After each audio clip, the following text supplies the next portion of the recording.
Click for IB Biology. In this video, we are going to be looking at the arrangement of actin and myosin proteins in a structure called a sarcomere. This is a repeating structure within muscle cells and also within the presence of this sarcomere of a molecule, a huge molecule called titin. This is a protein as well. We have a PDF in the description that you can use to annotate your own notes. You can check your understanding with quick questions with the answers provided as well, and then links in the channel link to the final video in this series. We'll also introduce as we go the idea of the sliding filament hypothesis that we'll then go on to develop in the next video. But let's take a look at the sarcomere. This electron micrograph of a muscle cell, let's just illustrate the direction of the muscle cell to start with. When the image was taken, the muscle cell would have been in this orientation, and the photograph is like so. And so this, therefore, here is the cell membrane. This is some other kind of structure. I don't know what that is. There we have lots of mitochondria. And we know, of course, that the large number of mitochondria is associated with the production of adenosine triphosphates, which we know are involved in generating the force of movement, the details of which are in the Crossbridge cycle, the last video in this series. In the image, you will also notice traveling in the same orientation as the length of the muscle cell, a banding pattern of dark and light zones.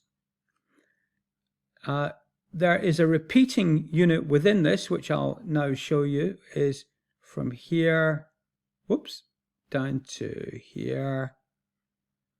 And then this is repeated again in this direction and outwards in this direction. So we have light, dark, light, light, dark. The light zone has been missed. And then these are then running parallel underneath like so. So we can see light here, dark, and then the light zone's in there. And then repeats itself across the entire micrograph. This repeating unit, as shown here, is the sarcomere.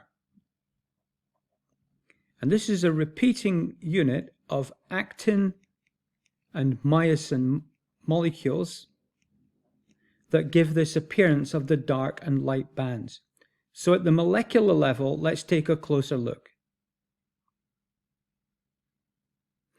Here we have another micrograph of the dark banding patterns. And we call the end point of this structure, this repeating structure, the Z bands, which are clearly shown here and pointing to this here. If we come to the upper section, we have the molecular diagram of how this banding is achieved. And we can see that in purple, in the diagram, we have the actin molecules, which generally are thinner. And then in green, we have the myosin molecules. And the difference in the light and dark zones is due to the degree of overlap which exists between the actin and myosin. And so if we look up in this zone here and then above, it's only actin, and that corresponds to a light band. Where we have actin and myosin, we have this darker, much darker overlapping band, and then an intermediary band color here, which is just associated with the myosin, the thicker molecule.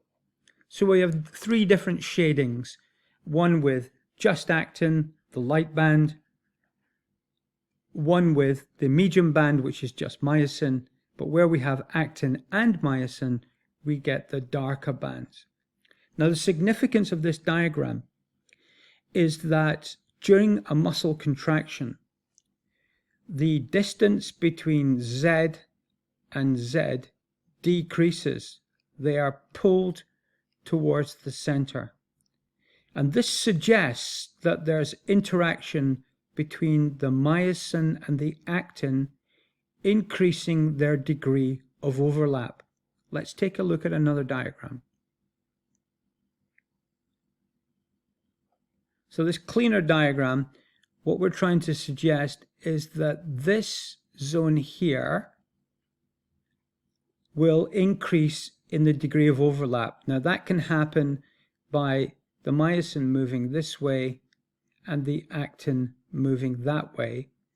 And this is repeated on the upper section as well. And so the degree of overlap will increase.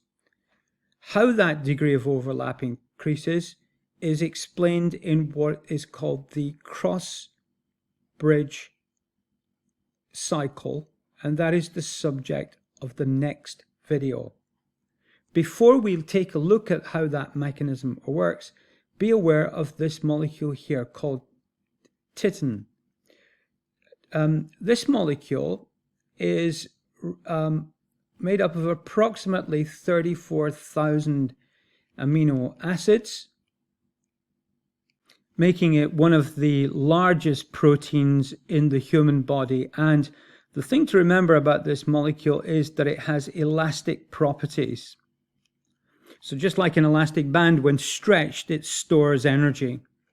You can see that titin is attached to the myosin and then to the Z line, and the myosin here to the Z line inside the sarcomere. And so what happens is that this is responsible for the elastic recoil when the muscle actually relaxes. So if I could explain that as the degree of overlap increases, the molecule becomes stretched, and then the release of that during relaxation allows the titin to pull the actin and myosin apart so that the overlap decreases. But that only occurs in the relaxed phase rather than the contracted phase.